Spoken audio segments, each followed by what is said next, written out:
I need you to understand every time I make one of these videos how gagged I am and how internally I'm heavily judging myself. I have these really vivid memories of me in 2023 being like, I cannot wait to go off grid. Like 2024 is going to be the year of me and my burner accounts. And now look at us, me, you, this intimate setting of me and hundreds and thousands of people watching us have this conversation. Do you know really what my energy is for 2024? What is that fine looking Jewish man where he's like, look at us, who'd have thought? Play it here. Look at us, huh? Who would have thought? Not me. Just in case he turns out to be a Zionist, I had no idea, did not know at the time making this video, and if he is a Zionist, I 100% denounce that man. You can literally see the description in this video to see what I'm on.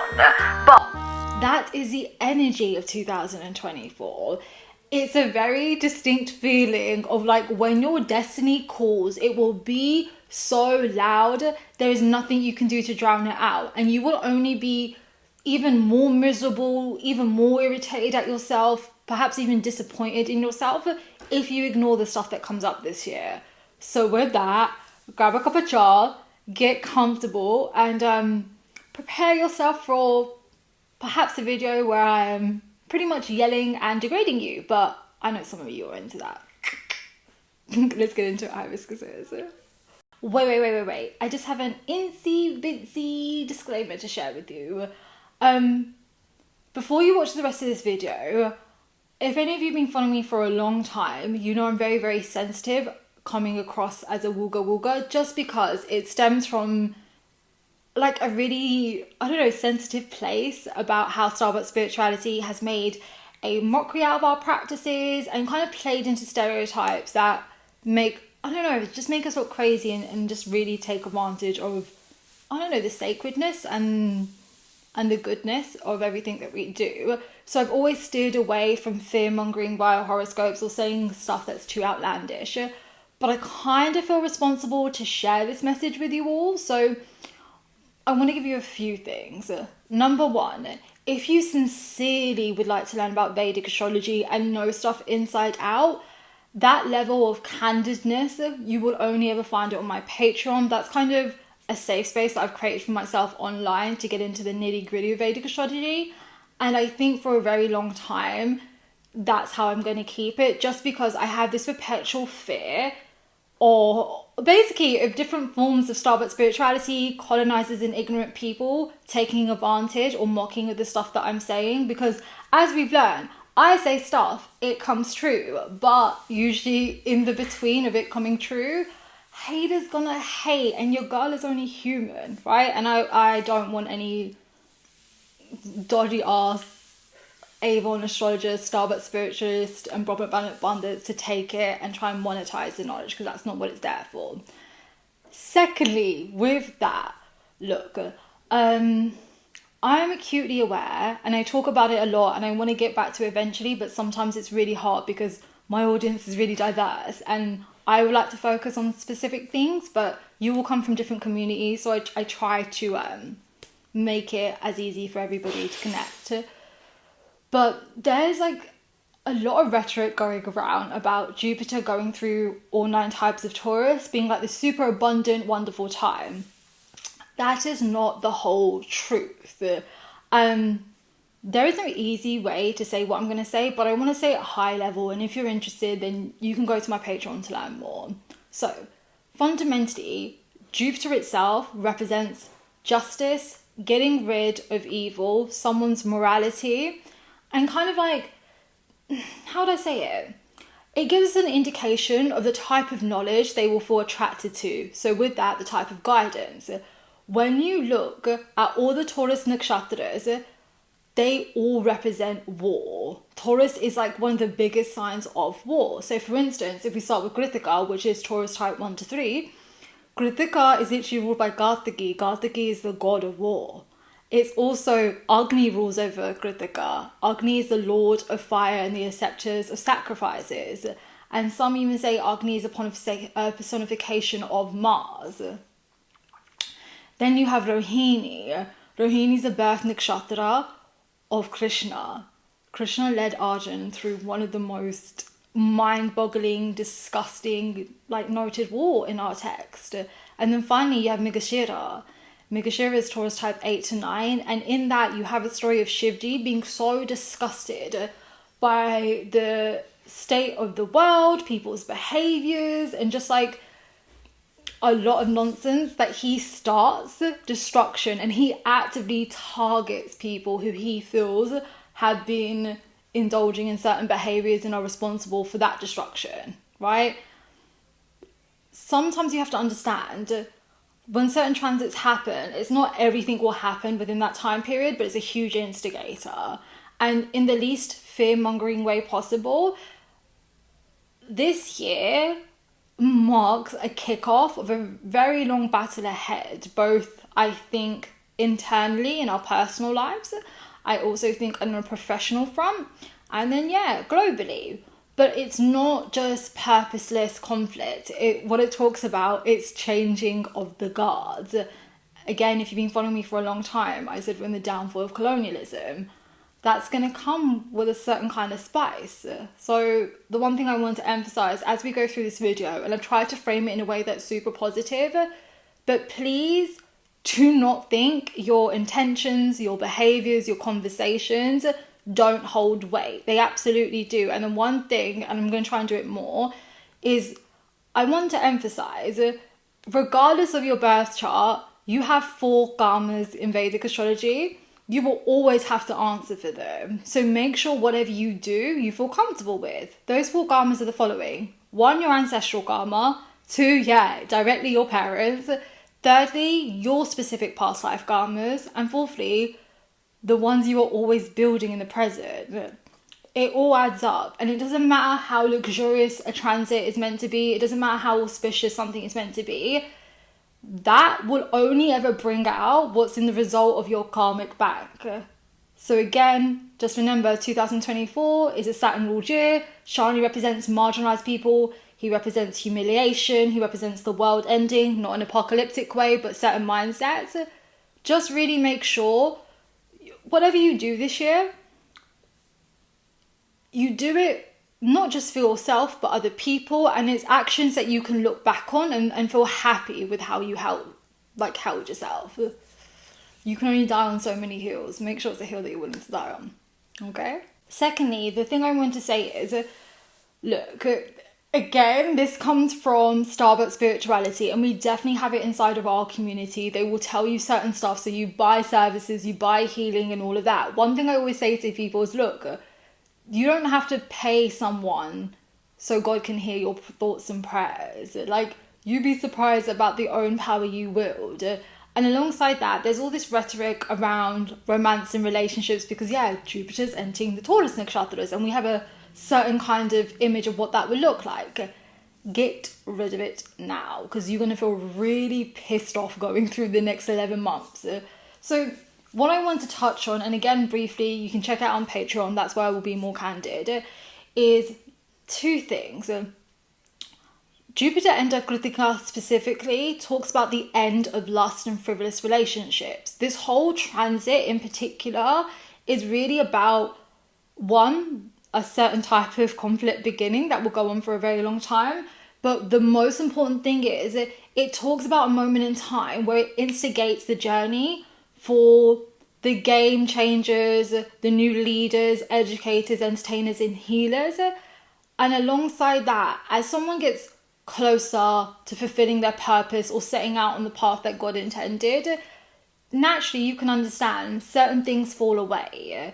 Jupiter in Taurus doesn't talk about the guarantee of you finding a partner or being super romantic. It talks about a very, I would say, healthier, more serious mindset when it comes to commitment and romances and all, to be fair, relationships in your life. But I would very carefully assess if you had the expectation it's gonna be super duper romantic. It's absolutely not. It's a whole different ball game.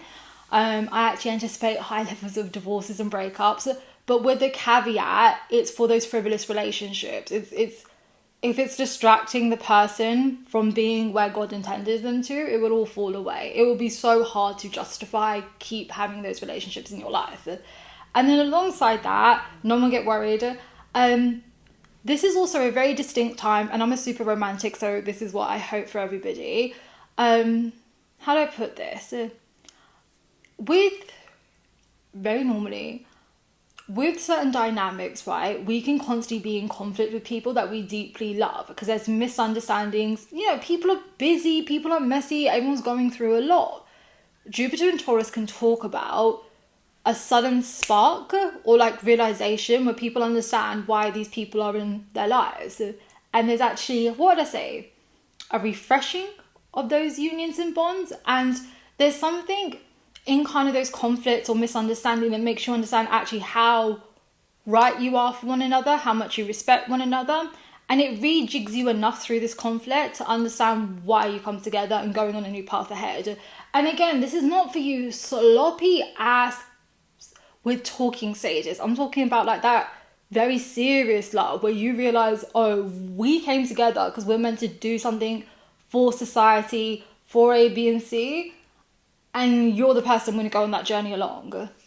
And then finally, this is for the parents. I was looking at my analytics. It turns out I really do have a diverse audience.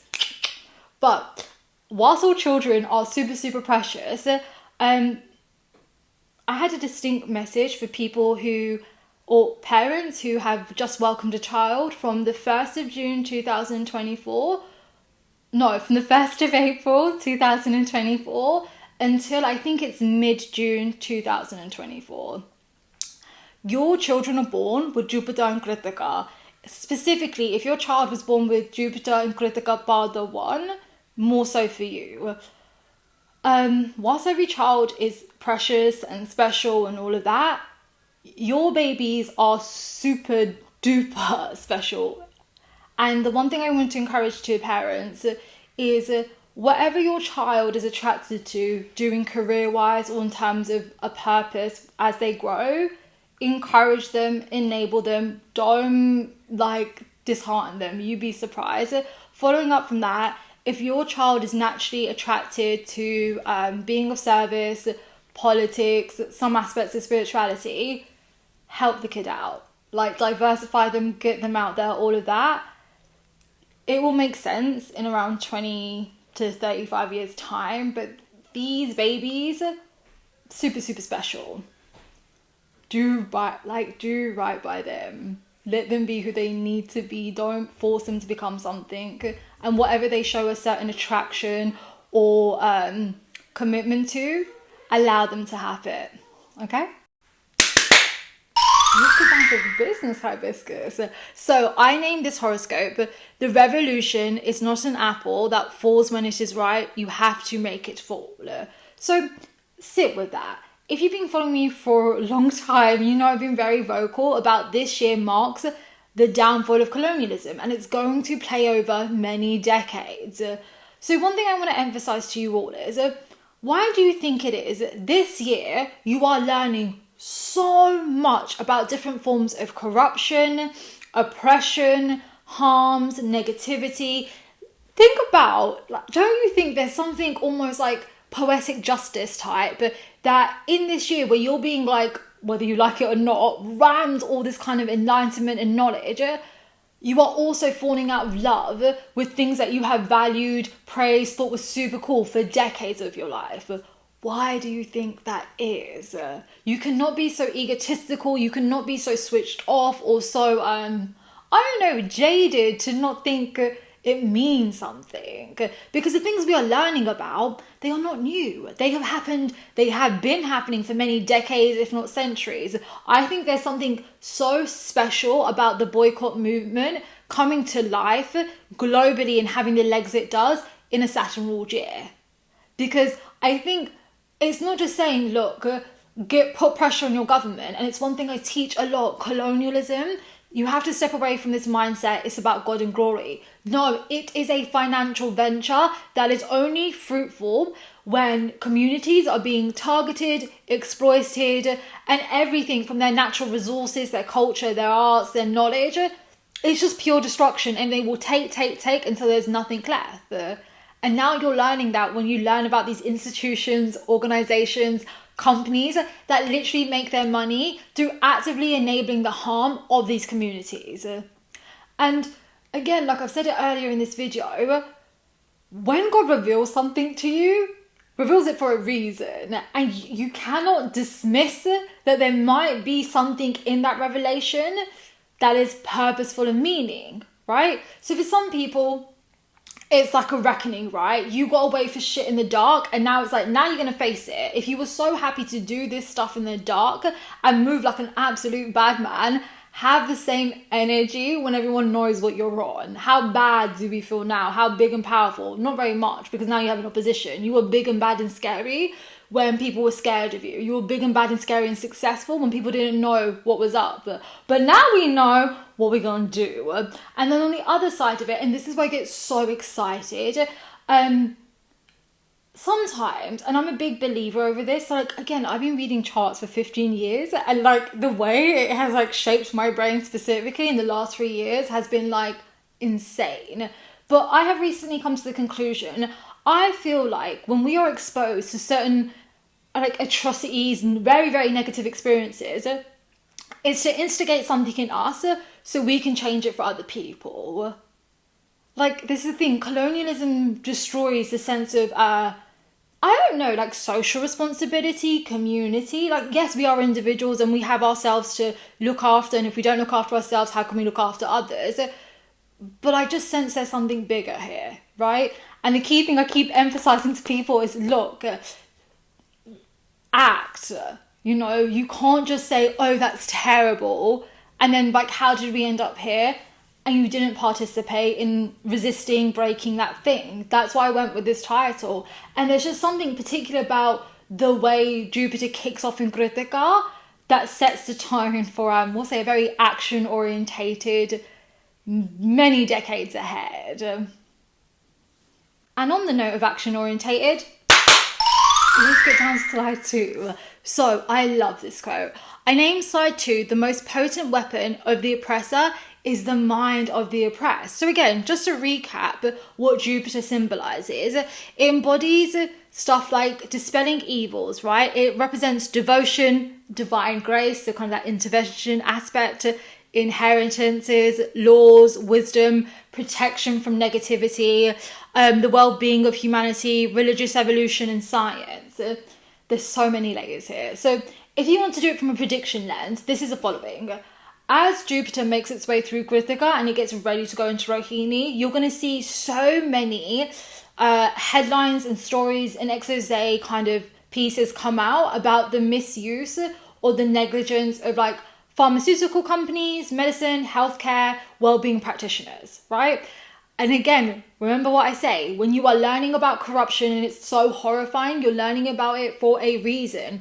Jupiter represents literally getting rid of evil. Sometimes we have to see stuff in the most extreme way to take down that thing, you know? And the other thing I keep thinking about is Jupiter specifically does represent a guru, right? But the guru is very, very selective with who it gets its information to. This is not comfortable to say, but I think if you can piece these things together, you understand for what it is.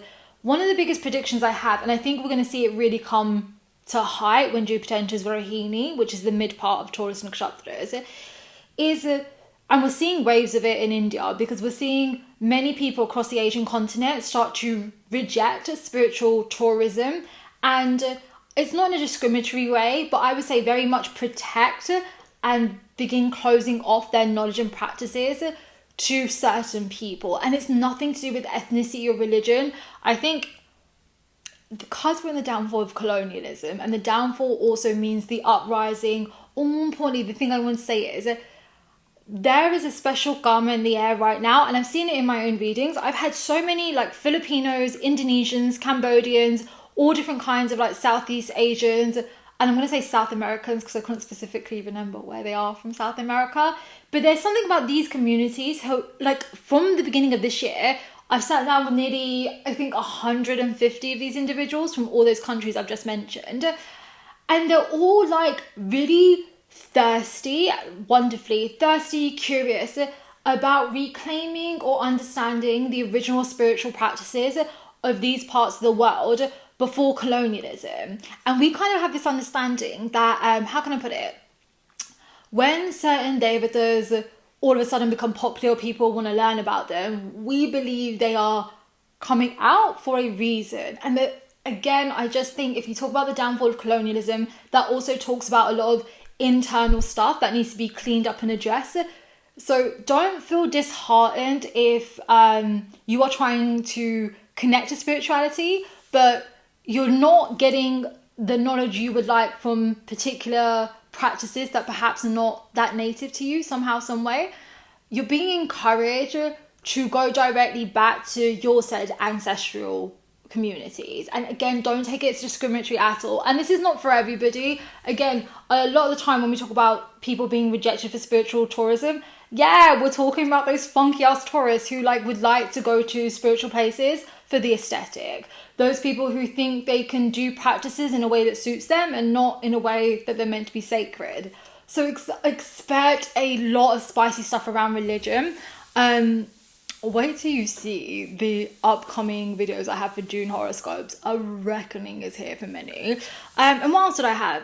Protection from negativity. Again, I think there's just something in the air where if I could summarize the whole horoscope, sometimes we have to be enraged to understand that perhaps things we thought were safe or in our interest are actually directly responsible for us being in poverty, us not having great health, us feeling insecure about ourselves, all of that.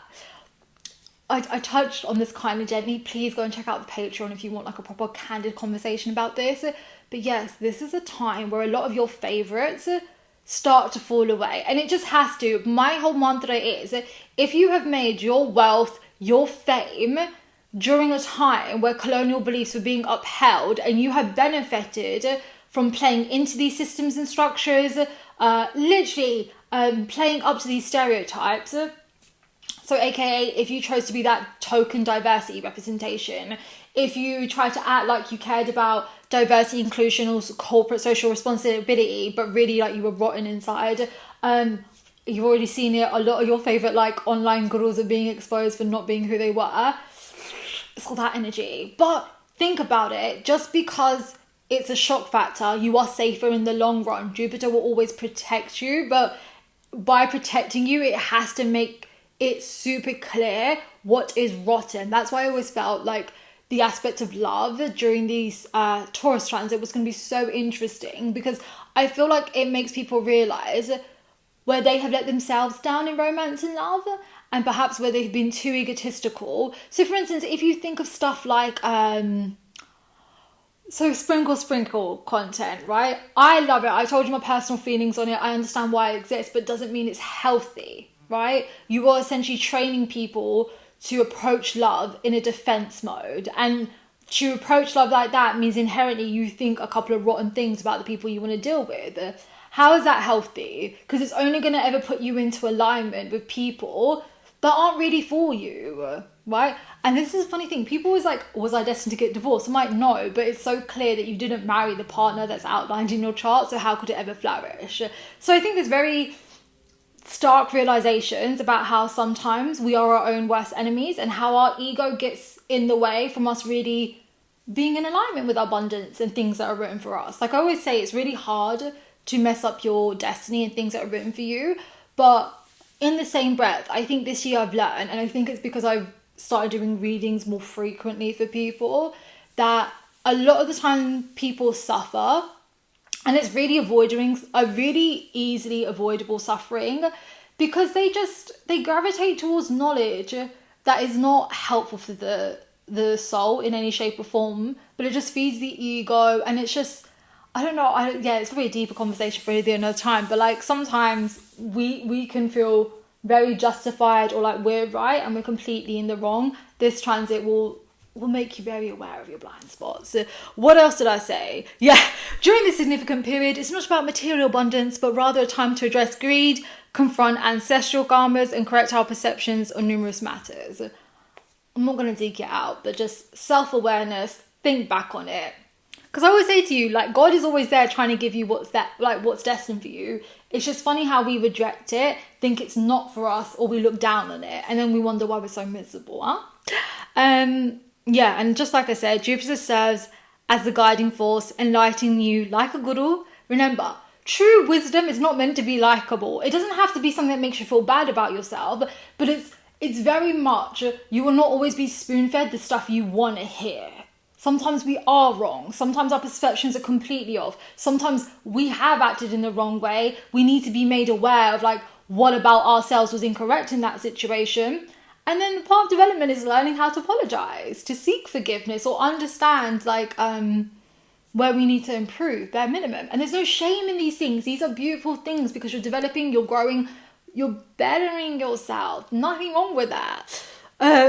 Oh yeah, basically this marks a transformation of life. Get up, get ready. Basically the knowledge you get in this month or this transit in particular, embrace. Don't ignore it. Don't try and make light of it. Like, take it really serious. It's going to change your trajectory for a very long time. And whilst I always feel like you can always work back from things and you're given multiple options, there's just something with this particular transit where I'm like, oh no, there's almost like a finalness, something fatalistic about it, where I'm like, be serious and be for real, and don't mess up your blessings with the ego and dumb shit. Like, please, come on now. And again, don't be booking readings with me and you move Buki this year, because I can't help you. Literally, if you move Buki this year, and you're like, in 2025, I love a reading from her, I cannot help you. You made your bed, and sometimes you will have to sit with those karmas. Which brings me to the next slide. What is Krittika about? So, do you remember the sun horoscope? If you haven't, go and check that out. I said, look, sometimes there's a big misconception that exalted placements make somebody like they're destined for success and it's just going to happen. That's not the case. The reason we think some people do very well with like sun in Aries is because there's something about them that has the potential to endure a certain kind of heat, aggression and conflicts that others can't. And it kind of paves them on the great way to success, right? Same would go for like Jupiter being in Krittika. So let me break down Krittika. So Krittika is basically about fulfilling our desires. So there's 4 life paths. Karma is one of them. Karma's our desires. But it's not like, I know a lot of you hear Karma and you're like, Karma Sutra, stop that shit. That is colonial. We don't do that here. Karma Sutra is actually a very sensitive guide and talks about so much more. So get your mind out the gutter. Anyway, when we talk about Krittika and fulfilling their desires, first things first, their desires are very people orientated. It's very much about fulfilling responsibility. So their desires is basically to fulfill their responsibilities so they can relax. Again, I just think there's something very comical about Jupiter representing getting rid of evil, Krittika talking about stepping up to responsibilities and just handling business. I love it. But like I say, for some people, they can rise to the occasion, they can get really serious, they have that oomph to them. Other people, I don't know what to tell you. You purchase like tarot readings every month and wonder why stuff isn't working out. What can I say? So look, Krittika basically deals with upholding justice, protecting people, and not being disheartened by the things that we have to do. So there's a few lenses to look through this. So, number 1, you will inevitably be rewarded for stepping up and not being scared and being courageous. No, you don't have to have all the answers about the things you want to do in the upcoming chapter, but just kind of understanding that perhaps there's something in your daily lifestyle that you may need to alter. Perhaps there's something in your mannerisms that may need evolving. But I think it's just that adultness, regardless of your age. It's just being like, all right, cool. If this is what I want and this is what we're aiming for, this is what it requires from me. AKA boycotting. Imagine being like, free Palestine, free Congo, free Sudan, help the farmers in India, but your ass can't put down a greasy burger from a literal fast food chain where the food doesn't even taste like food. How embarrassing. Or you only know how to do your booty with products that literally have killed babies. Contour all you like, but we can literally see the atrocities on your face. And I'm not talking about your paws either. Next, I think the one cool thing about Krittika is it does give someone a certain level of composure to handle business. So regardless of the responsibilities you're facing, perhaps something's in your personal life, right? You know, I can't wait till we get to June's horoscope, because then I can get back to like my lover girl energy. I am Mama Spice, like Mango Mummy original. But, you know, sometimes when we are in the thick of it with our loved ones, right? You know, we're human. We want to go for it. It's very much like, like you get, and you can do that with loved ones, right? Because you're comfortable to be all aspects of yourself, for better or worse. Instead of being wigged out by conflicts with our loved ones, there's a maturity that will be there to be like, I understand this person is hurting. I understand this person may have insecurities. You gain a sense of empathy and awareness as to why someone may be behaving the way they are, and it allows you to handle the situation differently. That's a nice interpretation. Now, for all my babes who are like very like, we'll just say competitive, ambitious, want to slay like me, when it comes to understanding your enemies, your ops, the competition, basically you get really smart insights. And I don't know how to put it. Do you know there's like that phrase of like, what's that person's Achilles heels? Your enemy's Achilles heels become very apparent. And there is just something where like, it probably is very like baby girl and childish me, but no, I love the fact that we're in the downfall of colonialism. And yes, I am thrilled to be seeing all the oppressors' Achilles heels, because for so long you curated an image where you were allowed to hurt people, oppress people, like scare people, and now we understand who you are, what you're really worth, and what you're about. I'm just saying, Jupiter and Krittika, do you know I made that comment about these babies earlier?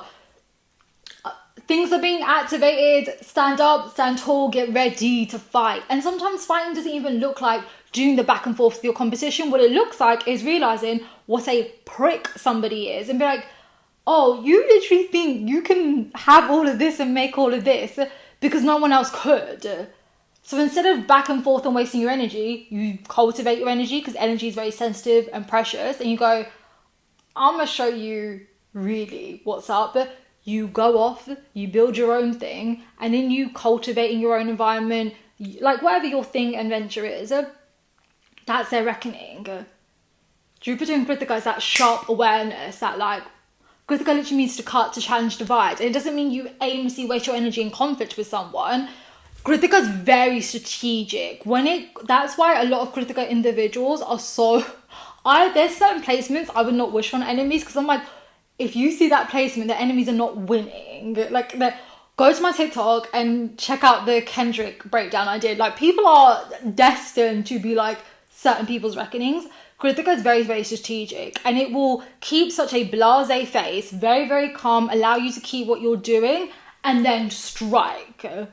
And when it strikes, it's one clean cut. Come on now, hibiscuses. This is not the month or the time period to sleep on yourself. Pay attention to what annoys you. Think about why it annoys you. What do you inherently disagree with? What would you do differently? And how do we end that? And I promise you, you're not ending it by being in a like direct back and forth conflict with a person. Build it up though. Like, come on now. And yeah, finally, they are willing to forego luxuries and comfort zones to achieve their objectives. This predisposes them to a life of being an outsider, eventually evolving into a compassionate mentor over time. Okay, let's unpack that quickly.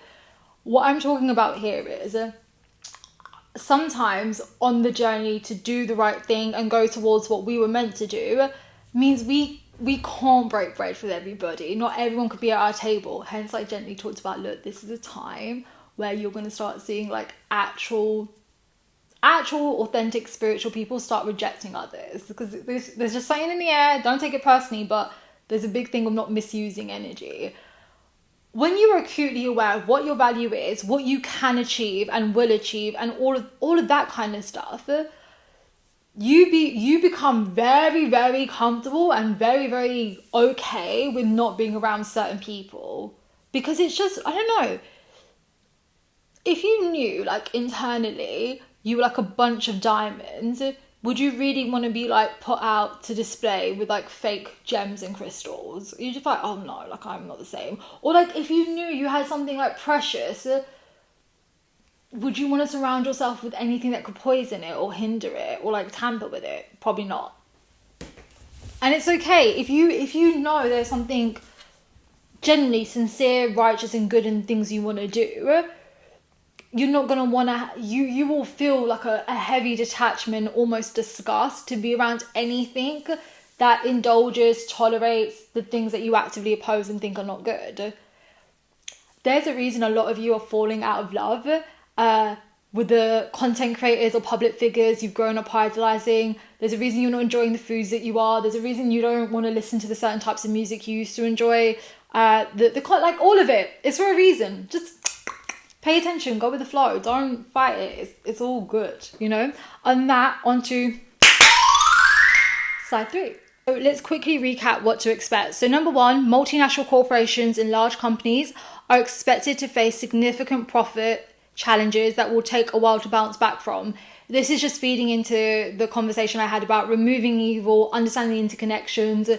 If your money comes from exploitation, it's simply done. Colonizers, oppressors will never benefit from what they haven't before, and they will never see those luxuries again. But following on from that, in that process, you see an increase of people starting their own companies, doing their own ventures, and truly the workforce dynamic shifts and will begin shifting into a much healthier thing. Next, anticipate political unrest becoming very physical, within public figures becoming targets. To put this easily, pa-pow, pa-pow, pa-pow, kablam!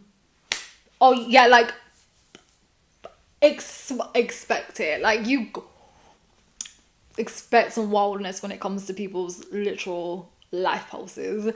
Next, educational sectors may witness changes, including challenges to the curriculum and collective critique of national perspectives and propaganda.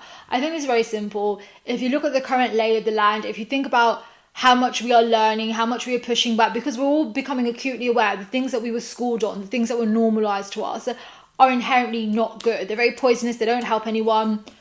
Of course, there's going to be huge educational conflicts. The other big prediction I have is I feel like a lot of the grandeur around universities will begin to die out. Now, this doesn't mean academics won't be favoured, but I think a lot of the racism, the discrimination, and I don't know, the elitism of the universities, this transit kicks off the revolution or the differences and the changes in those institutions. Then we have the sudden relocation. Many people will start leaving the West, and likewise certain foreigners in other countries will be pushed out. Now, this is a very contentious thing, but at a high level, this is what I anticipate. Number 1, naturally the downfall of colonialism means a lot of rebellions, right? Don't know if you all know, but over 80% of the world has been colonized. That's a lot of different countries. Yeah, and they're completely right. They are going to change their relationship with foreigners. And specifically what I'm getting at is really the people who come with bad intentions, the people who come to gentrify, the people who come to exploit and take advantage. Like, no, it's not right that you want to move to a different country for lower cost, but their economy gets messed up, you know? A lot of conversations around that. And like even now, I can see it with Bali. There is this horrible thing, specifically I think more with like Southeast Asia and those parts of Asia, where there is such disrespect towards their countries, their way of living, their environments. If these tourists come, they wreck them, they're rude to people, they're just all ugly behaviour. Each and every one of you nasties will be held accountable for how you mess up these people. And it's gonna get like a little bit Lord of the Flies, let me not lie. The other thing I want to say is this does not impact the diaspora of ethnic babies who would like to learn about their heritage lands. They would like to build that relationship, or they feel called to go there. That's a completely different thing, and that's part of the journey. Like, there is going to be, and I think we can see it very clearly at this point, which is so surprising because we're so early on in this transit. Not to freak anybody out, but the oppressed countries who we associate with poverty and being a certain way, they are and will be for a very, very long time. I'm talking about a couple of generations ahead of us. They will be the wealth holders now. But I think one of the important things I want to emphasize, where we have been the victims of that economic exploitation, that mockery, that disrespect, that derogatory behaviour, surely it should be up to us to create societies and economies that thrive so against their ethics, their values, their methodologies. This is a moment where we can really shine, so we must do better. We must not begin to body our oppressors, our bullies, our abusers. Show them how smart we are. Show them how we've always been of wealth and value, and we can do it in a real way. And again, go and watch my Saturn video, but I talked about this is a specific time. You know when we have these internal conversations as a community about, isn't it weird? So I'll use something specific. So a lot of African Americans talk about now their disdain for black billionaires, because it's like, you've made this wealth, but our community, unfortunately, is still battered down. And to a certain extent, this money is made through exploitation of the culture of our people. So why, like, a lot of that, and again, you can sense it in India, there is a huge sentiment building against certain wealth holders about, I don't actually like the fact that you made this money, but this is where your money goes. This is what you enable. So for instance, I'll use this example. As we know, with the Palestinian genocide, there's a lot of weird kind of secrecy and trying to be like, we're not in cahoots, when it's clearly are. There's so much being exposed. But for instance, if there were billionaires or millionaires in your country that have made their wealth through manufacturing weapons to literally genocide and colonize other people, when we as a country lived through hundreds of years of oppression and the same colonialism, this is a time where the people will get at you and that money won't stick. Remember, Jupiter represents getting rid of evil and wealth. And one of the things I always emphasize to people, and it's one thing I want to start doing more for, like I'll have time later this year. So fun fact, I studied religions at university. I love it. But one thing I like to remind people, isn't it really interesting, regardless of if it's a Dharmic faith, an Abrahamic faith and whatnot, all religions emphasize, be very, very mindful of how you make your money. You're going to learn with this transit why that's so important. And then, yes, relationships based on lust will end due to the beginning of more serious partnerships falling into place, aka the next generation of powerful couples that will serve society. LOL, sorry. I don't know what to tell you, baby. Like, I look at it a few ways. So one, it makes me excited because I'm a lover girl. I love that energy. And I always would hope that people end up with people where you feel like there is a purpose. You're achieving stuff. Not in a capitalistic way, but like there's a... And then obviously for a select few, those couples are much more serious. Like you really, really have like a true like person you were meant to be with and change the world. The key thing I say to people is, look... And I see this through so many lenses. It's hard because I know I'm speaking to so many different types of people and different dynamics. But let's just break it into a few groups. Number one, if you are entertaining people that you generally know, you're only there for attention, it's lust-based, like all of that, stop. Because it affects both of you. You might be stopping that person fulfilling their destiny, and that's for the people watching where you know someone is leading you on, not because they genuinely want you, but they're scared to see what you would be without them. Wake up. In fact, this transit will make you wake up. But you're not only doing a disservice to that person, you're discrediting yourself. Perhaps something else is around the corner for you, right? The second group I want to speak to, and this is what I think is most prevalent, is obviously a lot of relationships and marriages have been under great strain, especially in the last 4 months, right? I say this very lightly because one thing I've learned is a lot of marriages have happened and they have not been made in heaven, to put it politely. Sometimes conflict allows us to see the character of the people that we're dealing with. And when we see their true character, even when we are in such like deep misunderstandings and there's a lot of pain and hurt, we also see how graceful they are. We also see how loving and kind they are. And I don't know, like I think God, like the universe, whatever it is, has a way of making us understand that, look, even though we went through all of this, look where we are. And you can start to like refresh a romance and love, and there can be a certain purpose, or I don't know, something can come up that makes you re-solidify that. But I say that very lightheartedly because, I don't know, a lot of people move well weird when it comes to love and romance, and they tolerate a madness. And I'm like, how could you ever think God wrote this for you? Like, what is going on here? But with that group, the second group, how do I put it? you got to be okay with apologizing. You're gonna have to learn to forgive. And I don't know, I think there's a more seriousness to the group 2. And then I think group 3, this is just like the general people. Collectively, all our philosophies around, I would say, love, security and stability are going to be changing.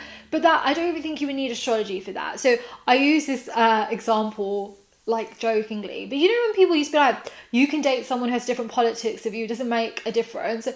Look at where we are in 2024. Could you imagine thinking you could be in love with someone who literally has no problem with the oppression of other groups? Like, I'm just saying things, and even I make a joke out of this too, but like maybe even stuff that physical attributes. So this is so embarrassing, but stay with me now. So I have always loved, I love a man with a hairy chest. There's something so sexy about men and hair. Well, I mean, it's like a whole Persian rug situation. Chef's kiss. But then you have certain women who are repelled by hair, and they're like, but all jokes aside, I always just make this like joke very candidly. Like, bro, don't you think that's creepy? You don't want to be with a man who has hair. Like, who else doesn't have hair? Young men who have not reached puberty. Like, the hell is going on here? But then even if you flip that, if you looked at it through men, right? It's this idea that like, why do you crave... And this is not to shame anybody's natural body type, but like, I think it's fair to say on both sides, we've like fetishized certain features that uphold gross belief or come from gross places, and now it's like, Oh, actually, brother, what is that, brother? it's like that type of vibe. And then what was the other thing? I had so much to say, but it's lost from me, so we'll move it on. And then the final things, challenges are foreseen in the healthcare sector. Expect disturbing news around pharmacy and medicine. At the time of making this, in the UK, big scandals just broke about, in the 70s and 80s, our government willingly took batches of blood, where the American government had warned them that we think these are not the most healthiest blood donations. And it turned out there was like HIV, hepatitis in this blood, but the UK government's like, we need to do these transfusions. So there we are. You get the gist of what we're aiming for, or we're going to experience. Remember, you have free will. If you learn certain stuff, you have an option to take it a different direction. You have the option always. Let's continue to the next slide. So look, Jupiter is not alone. So first thing, the Sun and Jupiter are going to be in conjunction until the 14th of June. So to put this together, this is really about the external coming together with the new mindset and you starting to exude that knowledge, right? That's why I said it really... How do I put this? I think something that might be more realistic is when you see people's ethics and values come out, believe it. It's not a lie. That's really who they are. So then you have to make a grown-up decision. Does that work for you? Does that favour you? Does that sit right in your hearts of hearts? And I also think there's this other energy coming through, because I keep having like all these very deep feelings about, particularly I'm having very like intense feelings around scandals, around people we've upheld or glamorized as like, I'm going to say mentors, experts, and like the whole shebang of Starboard spirituality, because it's the whole thing of like, how do I put it? You learn the true wealth and sincerity and authenticity of these people, and let's just say it's not very palatable, because Krittika represents cutting through ignorance. So you really, I expect many scandals for many beloved gurus that you've upheld. The second thing I would also say is, look, destruction and creation are one and the same thing. I think the beautiful side of this transit is, again, because of all the booky behavior, all the wildness, all the like, oh my God, son, I can't believe this shit. You're gonna see people be like, you know what? I can do it. Like, I'm the one. And that's beautiful, because then it's what I, again, would prefer, and I hope this is the case for most people watching this video, is like that confidence and that purpose and that commitment hits you, that this is what I'm here to do, so I'm going on the path. My biggest thing was like these transits, and again, pay attention to the June horoscopes that will come out in like 2 weeks. These are very much about the people we need being set on their paths. So don't feel disheartened by stuff that's happening at the moment. Don't be scared of conflict. You'd be so surprised what these mean in the long-term story of you, but like have that oomph to you. And then we have Sun and Venus in conjunction to the 12th of June. The era of lust is over, is what I was trying to let you know. So what's so funny to me is I hate Starbucks spirituality and like A1 astrologers. You're concerned. Anyway, Jupiter and Venus coming together means a few things. So if we start with ourselves, very much what we value, what we find attractive, all of that is evolved, it's transformed, it's purified. Krittika is a purifier, right? And again, it will come through. I just have these really funny images, and I know it's so bad, but like all that comes to mind is, you know, like in those dynamics where certain people chase fantasies of people and they're like, yeah, like I'm dating that, it's a sweet thing, and it's all that nonsense, right? And they're like, yeah, I'm with like, they call her the Kylie Jenner, and it's like, okay, there's like some, how to put this, you get what you thought you desired, and you work out, oh, she has nothing to say, he is so not funny, is this all there is to your person? It's like, they weren't mysterious, they literally didn't have a personality, all that kind of like, oh, I bet you they're so interesting, and you get there, it's like, oh, and you deserve it. But through that, you're like, oh crap, I made misjudgments, this is actually what I value, this is what I need, is very much that, right? The second aspect of Jupiter and Venus is this conjunction in general. If you look at someone's birth chart, it's a real maker or breaker in terms of someone's ethics, because it can either talk about someone's ethics is really rooted in contributing like helpful things to society. They can be very creative about how they help people, or the good. If it's misplaced or it's like super impacted, it literally talks about someone who has like the loosest of morals. And like, you know who has something similar to this? P. Diddy. That's all I'm saying. That's all I'm saying. Wink, wink, hint, hint, nudge, nudge. But yeah, basically it is a chapter where you will understand thoroughly the value and the consequences of your ethics, your mindset, your knowledge, and that means different things for different people. But like I say, when you figure out and something's made abundantly clear to you, you have free will to move differently, to correct all of that. If you choose not to, big man, please don't become crying over here. You know what you did. You know that film, I Know What You Did Last Summer. I Know What You Did in 2024. And speaking of what you did with your free will, I wanted to round up this horoscope by talking to you about people with Krittika placements.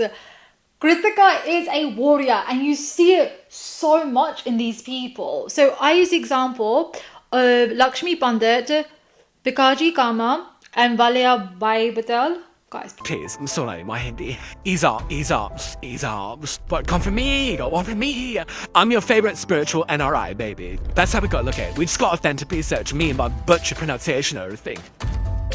But one thing I found is every Krittika I ever read for, doesn't matter what they do, the heart, the passion, the activism in this, it doesn't matter. They literally could work in any sector, be doing anything.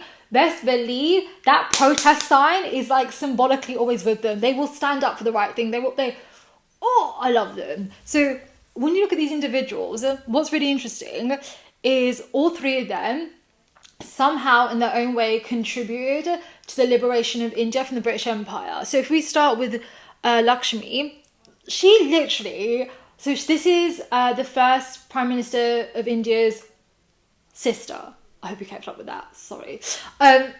She literally, even though she looks like the most quaintest thing, the most like, graceful thing, my gal was getting thrown into prisons on the regular. We talk about Viva Revolution, in that, did not like the Brits, was happy to spit on them, flip them off, like, I reckon she's probably like choke people out with her sari. She's got that type of vibe, right? But Kritika's in her moon, right? And it's conjunct with Ketu in her 10th house. It's so funny to me because 10th house speaks about authority figures, and it's the way she's like, nah, and it's conjunct with Ketu, which talks about not only is she like not so easily gonna follow certain authoritative figures, but Ketu represents the intellect being activated. Do you know at the beginning of this horoscope, I said the most important weapon for the oppressor is the oppressed mind? Krittika is the one who's like, you will absolutely not be able to influence me. And think of that now at collective level. Pay attention to why you're not vibing, why you're not trusting. That resistance is beautiful. Cultivate it, use it, like do good with it. Don't do more of the same, because it's only you that's going to be hurt. Because again, it's symbolized by a flaming spear. And I'm just saying, sometimes in conflict, if we don't wield our weapon properly, we can cut and hurt ourselves. The next lady, she actually has a very sad story, but she has the same gangster energy of standing up for the right thing. So she actually was exiled from India due to her consistent rebellion. And then I believe she had some sort of illness and she had to end up in France. And then she fluctuates between like France and Germany from memory. But even then, even when she's in foreign countries, she's literally in the land of the oppressors. She's hoisting up the first iteration of the Indian flag. She's hosting secret meetings. She's very like on women and like women's rights. And she's very vocal. Intersectional feminism. So again, when you look at colonialism, right, there's this misconception that it was just all blood and violence. No, there were inevitably going to have to be people within inside our own community who allowed the oppressors to thrive, who put themselves in proximity with the oppressors, thinking it would keep them safe or they would be equals. This lady was in those ladies' faces who were romancing with the British soldiers and like, I don't know, whatever the weird... You just got to think of, oh my God, do you want shady examples? So this would be basically like the Swala Bravermans, Preeti Patels, oh my God, what's her name? Kemi? All the tapped representation who were like, yeah, it's Tory government. It's like, babes, they literally would not have allowed your parents in the company. We're pretty sure they are... I don't think you understand who you're sending with. This is a lady who would have got those ladies and been like, are you well? Are you okay? And they're like, do you know, these are the kind of people, you know, one thing I don't understand, and with age I'm very much more like it, is people who are like, we just need to have a discussion so they understand. What conversation do you need to have with an oppressor? I made a whole career in D&I by saying, I promise you, I can achieve equality without training anyone in unconscious bias. Like, get yourselves together. No, they know, and it's a disservice to yourself and the cause to play into that rhetoric. So she's the type of lady that'd be like, we're not having a conversation. Come here, let me slap you. Just come here, let me slap you. That level. So obviously with Jupiter and Krittika, uprising of violence. But like I say, one man's revolutionary might be another person's radical. And then finally, we have the first deputy prime minister of India. So whilst he looks... Actually, I think you can tell he was a menace in these streets. So he's really, really notorious in the literal build-up to India being like this close to getting their liberation. Everywhere. He would literally... He's a community organizer at heart. He would literally... Every kind of group, like everyone from like the... I don't want to say servants, but yeah, like the people who were responsible for hosting the Brits and all these different kind of facets of communities and society, he would literally motivate them, turn them into minion rebellions every day. So like the closer and closer they got to liberation, he literally was upsetting like the British's peace. And that's one thing I want to focus on. Look, the one thing I want to emphasize is colonization, oppression can only be upheld when you allow them to exist peacefully and be under no illusion. Even if you looked at South Africa's apartheid, right, one of the most well documented divisions of modern history, those people did not end the apartheid because they came to a kumbaya understanding and respect of life. They stopped because the South Africans made it impossible for them to financially be able to make money from the exploitation. Disrupted everything. You can't have your meal in peace. You can't do your hair. Like, I'm making sure you get no comfort from this. If you think back to the title of this horoscope, revolutions happen not when the apple is ripe. You have to make it fall. Is that kind of it? And you just... I think you're being made acutely aware your actions have never been more important. Don't be of disservice to yourself. And then I want to finish up this horoscope with Krittika's destiny. If you all didn't know, my name's Rani, but I thought, let me tell you about Rani of Jhansi. we'll get there one day, guys, eventually. So she had Rahul in Krittika, and this is so funny to me because Rahul represents elements of your destiny, but it also talks about provoking things so radical change can occur. So she has Rahul in Krittika. Krittika is literally the bringer of truth, the warrior. You get it by now, right? She literally is like one of the most celebrated, almost like romanticized figures of the rebellion against the British and liberation. So again, this is a young woman. She would have been anything, I think they start documenting her between her teenage years up to her death, where she would have been around 30 years old.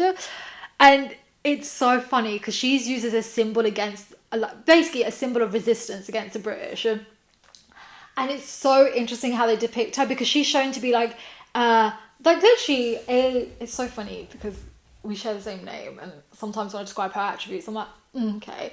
She was literally described to be a very like lively, chubby, like visceral energy, and she had no problem like, and she literally was like in the face of British soldiers, aristocrats, all of that, being like, fuck off.